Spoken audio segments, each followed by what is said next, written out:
Psalm 119:118-119 God's testimony of righteous rule.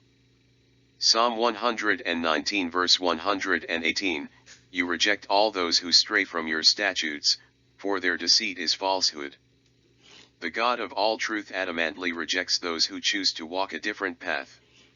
In an attempt to justify their error and quell the conviction in their soul, they will often establish their own religious philosophy to justify their erroneous ways. Their deceit often becomes a net to capture the unwary casual Christian.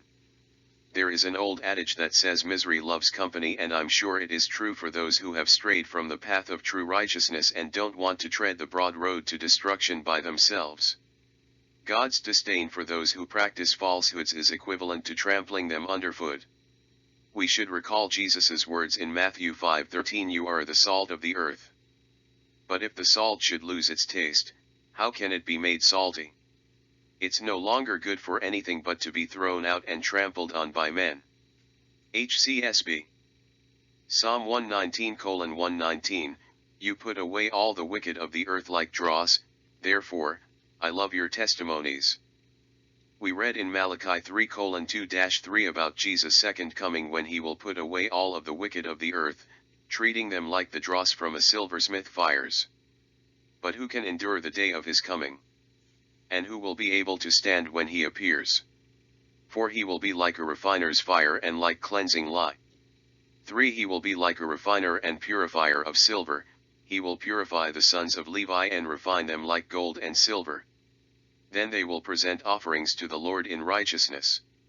HCSB. David embraces God's testimony of righteous rule promised in the Word, and he is loving the divine enduring governance of God. Even now it ferrets out and reserves punishment for the unrighteous. During Christ's millennial reign on earth, his government will govern perfectly, and even today, it is the only one that is found worthy of our unlimited confidence and trust. As the divine government makes this an object to obtain, because of our human fallen nature, Christ's reign will accomplish this more perfectly than any previous administration, so his governing principles are more worthy of our confidence than any other. These are the testimonies of God, written in the Word by men who were inspired by the power of the Spirit for the very prophetic fulfillment of God's judgment of just punishment coming upon the ungodly, and in that light, it draws the believer more closely to the Word.